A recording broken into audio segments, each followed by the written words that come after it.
Let me tell you about the most important time during exam season. It's not the preparation time leading up, it's not your first exam, it's not your last exam, it's not even your toughest exam, it's not even an exam. The most important time is the time right after your first exam. You know that feeling when you're done with your first exam and you feel like 50% of everything, 75% of everything is just practically over now? That's the most important time that you reset yourself afterwards. You see, in year 11, I wasn't really prepared for this exam gap. After my Chinese oral, I literally just gamed for hours or days on days. I completely forgot that, we had a Chinese written exam afterwards to prepare for. And so, kind of expectedly, my oral performance, it was fine. But my written performance was much worse than I actually thought it was going to be. At least in year 12, even though I got that post-exam euphoria, I never stopped. I had ways to keep going and make sure that the rest of my exams went smoothly as well. So let's talk about them right now. First things first, in no way do I think not celebrating exams is good. After every exam you do, you really should reward yourself. I mean, you've put in a year's worth of effort into a particular subject and it's culminated in the final exam, you finished it.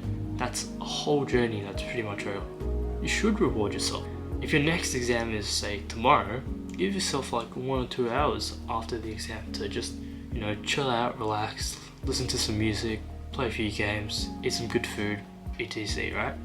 If your exam is, let's say, in another few days or another few weeks, take the next day off. Take the afternoon and the next day off. Catch up with your friends if they're free as well. That sort of enjoyment you should definitely savor. So after you're done celebrating, it's on to the next. This is where your mindset really makes a difference. Because even though you've completed one exam, it's not over yet. Your focus has to shift really quickly.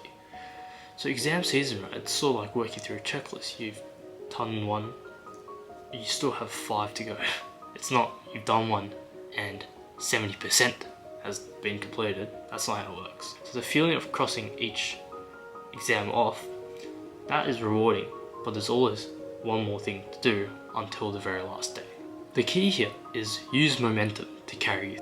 You should treat each exam like a milestone. You're one step closer to the finish line. And the last thing you want to do is to stall before you actually finish. It's sort of like the tortoise and the hare. The tortoise goes slowly, looks at each one individually, one by one, and finishes it perfectly. Whereas the hare, who thinks the first one is 70% of the exams done, stalls on the last 5 exams that he still has to do. The energy you've built for the first exam can fuel you for the next ones. Keep your momentum going.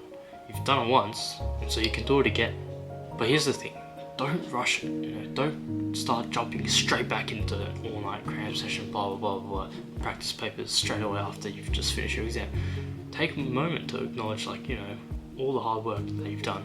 You don't need to panic yourself at this point. All you need to do is maintain a steady routine. Use the systems that you've already built up, hopefully, during the exam preparation period, and use that to slowly work through day by day your next few exams. By thinking of each exam as this to-do list, right, to check off, you remove all that pressure of looking at everything as fuck, I've got 4 exams to do in one go, right? Instead, you're going to be like, okay, let me work on this one next. Let me work on this one afterwards. Then work on that one after that. And now it becomes a lot more manageable compared to what you're looking at a chunk of exams beforehand.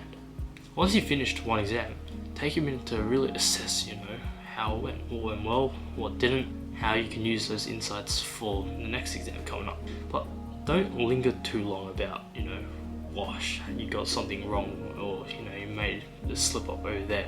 Use it as a way to tweak your approach and just move on. It's constructive feedback straight away. There's no point in dwelling on what's already done. What really matters is just how you handle it from now on. And if you feel like you're getting overwhelmed again, just go back to that checklist. Just think, okay, the next one is this. So I'm going to concentrate 60% of my efforts on that, 20% of my efforts on the one after that, and 10% on the 2 after that each. Once you start ticking them off one by one, and you get that sort of visual indicator, right, that the amount of exams to do is going down, you'll get such a deep feeling of satisfaction. It's a bit of a difficult one. It's keeping that moment of satisfaction held in the back of your mind as a motivation, but not a delight already. So 100% the best ever feeling, right, is once you're done with every single thing, you can now go on holidays, you can enjoy life, blah blah blah. But that has to be the motivating goal that you work towards every day. During exams, you can't already be on that, oh, it's already the end, I'm enjoying it mentality. You should be on the, okay, the final few steps to freedom or whatever are working through exam 1, 2, 3, 4, and 5. Once I tick this off, I'm one step closer, but I'm not there yet. Once I tick the next one off, I'm another step closer, but I'm not there yet. Only after you've ticked all of them off can you go out and enjoy and say to yourself, I'm finished, I'm done, I can relax, I can do whatever now. I don't need to worry about a single thing in the world. Saving that delight to the very end not only does it give you really good motivation to keep working harder and get through each day and each exam strongly, but it compounds the effect of the delight. Like, imagine you were already feeling on vacation mood, at the start, right after your first exam. Then there's not much joy that you get out of, doing, finishing all the other exams one by one. And like at the end, you already sort of like feel, like you're on vacation. There's not much joy that you get. Whereas if you sort of hold on to it and leave it as a motivating factor until the very, very last day, I can tell you that you'll feel probably the happiest you've ever felt in your life. So yeah, I know at the time of uploading, most people will be doing exams right now, and so, I hope that this advice is a little bit helpful. I think most people would be finishing up though, so take of that what you will. The biggest thing to take away is just save that moment of joy till the very end. You save it till the very end, it will be the best moment of joy you'll ever have. But yeah, other than that, if you feel like you've lost a bit of that motivation though before your exams, you're in that period of like dreading, like, oh, what's the point now, it's 2 days out, I can't be bothered. Maybe you should click up over here to watch my video on what to do if you've lost your motivation before exams. Other than that, have a good one, bye bye.